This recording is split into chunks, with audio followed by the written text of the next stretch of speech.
आज नतीजा ये हुआ, परम भक्त प्रहलाद को नाना प्रकार से आज नाना प्रकार से मुसीबतों का सामना करना पड़ रहा है।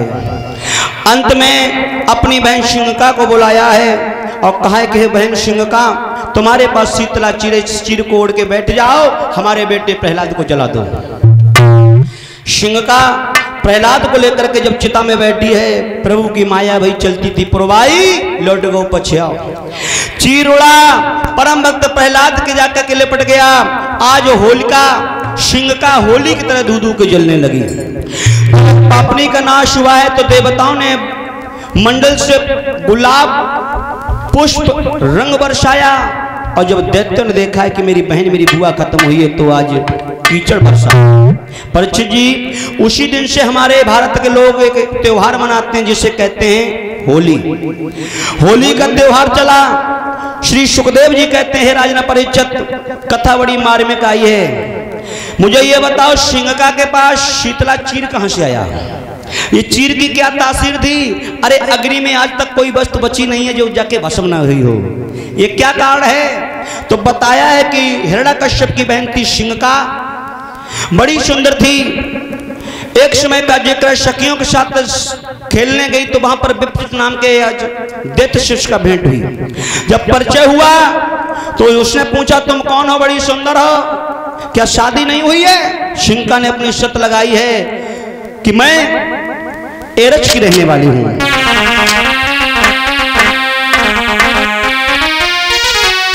कि एरच मेरी राजधानी है, कुछ रहते हैं, जाओ नहीं कि बहना ठाड़ी है। और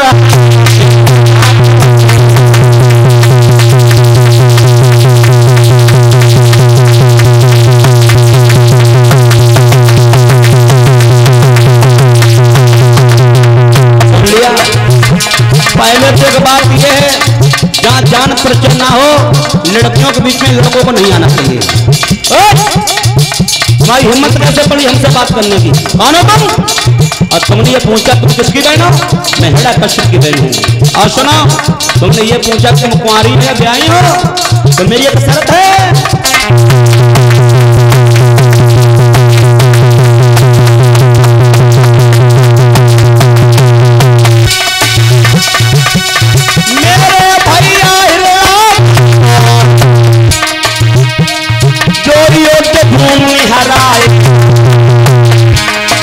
मैं खुले तौर से कहती हूँ,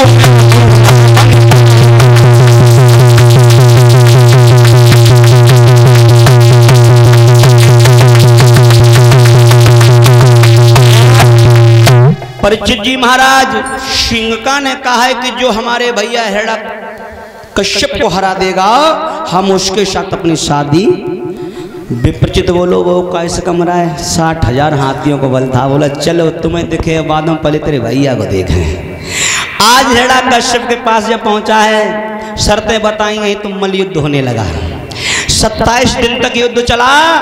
विप्रचित ने मौका पाया, गुमा की गदा जैसे मारी महाराज, हिरण्यकश्यप धराशायी हो गया। और जब हिरण्यकश्यप धराशायी हुआ तो आज अपनी बहन सिंहका की शादी विप्रचित के साथ कर दी। माताओं बहनों, बड़ी ज्ञान की बात आ रही है, कथा तुम्हारे प्रिय है, तुम्हारे लिए आ रही है, थोड़ी देर की। परीक्षित महाराज, सिंहका जब ससुराल को चली है तो रास्ते में मैया काली का मंदिर पड़ा। विप्रचित ने कहा ये मंदिर बड़ा अच्छा है। सिंहका बोली हाँ अच्छा है, और महाराज तुम्हें ऐसे ना मिल गए। बोले कैसे मिले?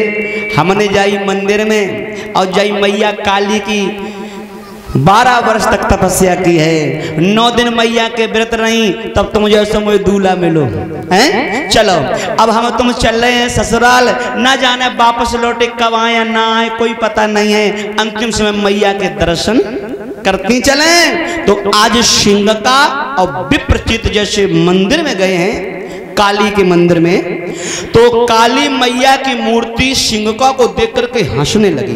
परीक्षित जी, और जब मैया काली की मूर्ति हंसी, सिंहका बोली माँ हंसने में कोई जरूर भेद छिपा है, तुम क्यों हंसी? मुझे ये बताओ क्यों हंसी हो? तो मैया काली बोली बेटी अगर मैंने बता दिया तो तुम्हें रोना आएगा। बोले नहीं मैया बताना पड़ेगा। तो आज मैया काली कह रही है लली मेरी बात सुनो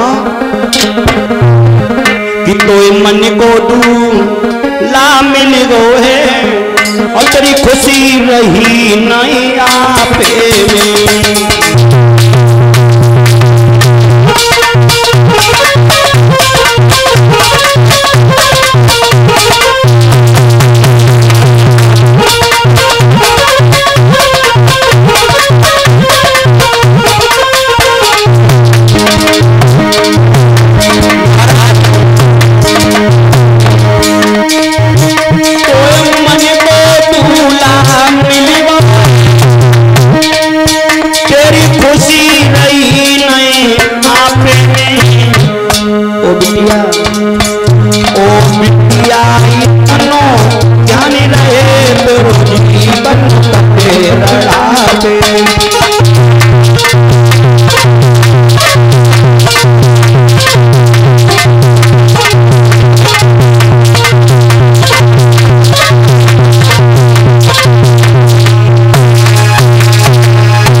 मैया काली ने कहा है कि बेटी तुम्हारी जोड़ी बराबर की है, तुम दोनों इतने बराबर के हो, कोई 19-20 नहीं है। और जब जोड़ी ज्यादा देखी टिकाऊ माताओं, आपने सुना होगा जब लड़का लड़की की जोड़ी बराबर होती है वो ज्यादा दिन से चलती नहीं है। मैया काली ने बात कही है कि तुम दोनों बहुत बराबर हो और जोड़ी बहुत लुभाऊ है और जाई से कारण हो बिटिया जा जोड़ी नाए टिकाऊ है।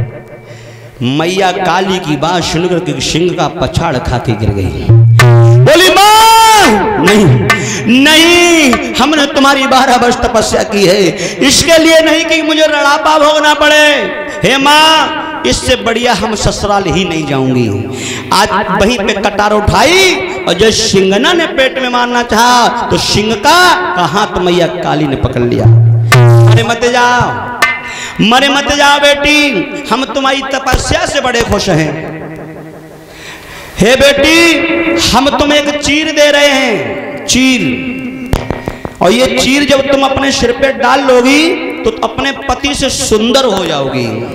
जब ये चीर ओढ़ लोगी बेटी और पति से सुंदर हो जाओगी और अग्नि में लली चली जाइयो पर तुम न जलने पाओगी। मैया काली ने वो शीतला चीर होलिका को दिया। अब कहा बिटिया इसकी एक खासियत है, ये चीर तुम्हारे सिर से नीचे न उतरे, और जिस दिन ये सिर से नीचे उतर गया फिर बिटिया हमारी जिम्मेदारी कुछ नहीं है, उस दिन आपा आ जाएगा तुम्हारा पति। सिंह का बोली मां मैं ये चीर को अपने सिर से उतरने ही नहीं दूंगी। इधर हेड़ा कश्यप को बेचारा कि बाजी वाह, संसार के सभी राजाओं को मैंने हरा दिया लेकिन अपने बहनों से ना जीत पाई। रात के 12 बजे चला है परीक्षित जी हाथ में तलवार लेके और देखा है कि सिंह का विपरीत एक ही पलंग पे लेटे, बड़ी सुंदर जोड़ी है। एक बार हाथ कप गए कि बहन का सुहाग ना उजाड़े, लेकिन परीक्षित जी महाराज होनी को कोई रोक नहीं सकता।